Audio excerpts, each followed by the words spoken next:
Kung totoong fan ka ng Gintama at nagulat ka pa na hindi pa talaga yung Gintama the very final yung huling beses na makikita mo sila, well, ikaw na may problema doon kasi naniwala ka sa kalokohan ng Gintama. Mino, what's up?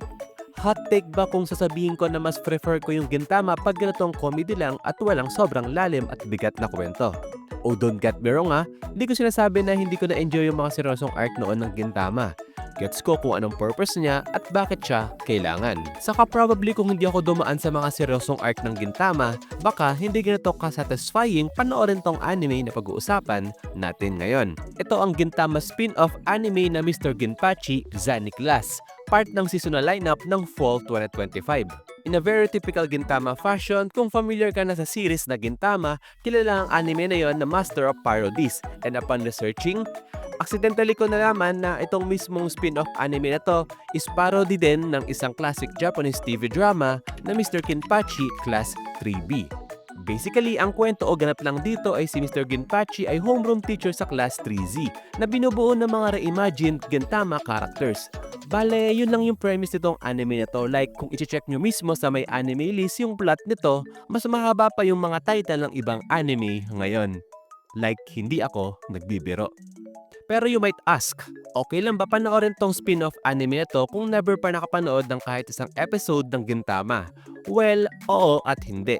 Oo kasi since comedy gag show lang to, pwede mo i-treat as parang sitcom and matawa lang sa mga random episodes na papapanood nyo sa kada episodes. Pero mas enjoyable siya syempre kung may context o idea ka na sa mga characters at bakit sila nagka-act ng ganon. May mga hindi na rin kasi in-explain ditong lore ng mga characters na kaming mga nakanood ng Gintama dati is gets na namin.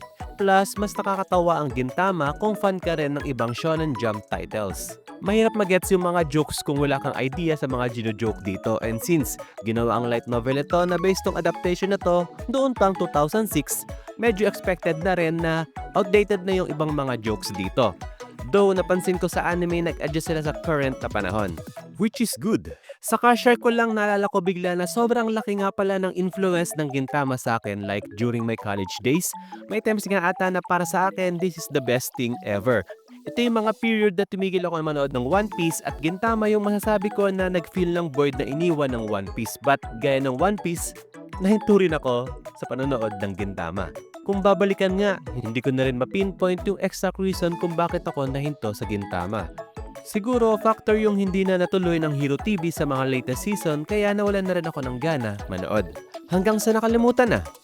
Ewan, baka OA lang ako pero nung pinanood ko yung opening song nito at nakita ko yung scene na to, I got emotional. Alam niyo yun? Para kong na-reunite sa mga classmate ko na hindi ko nakasama ng mahigit 10 taon.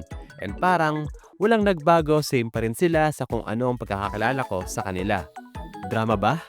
Di ko nga alam, weirdo lang talaga siguro ako. Anyway, either dati pa kayong fan ng Gintama o ngayon nyo lang to may experience as a new viewer, feeling ko may enjoy nyo tong Mr. Ginpachi Zani Class. Kasi ako, tawang-tawa ako.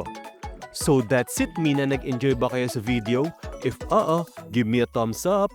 Oras na yata para i-rewatch at finally tapusin ko na lahat ng 367 episodes ng Gintama. Tingin nyo? Comment down below. With that, well, yun lang.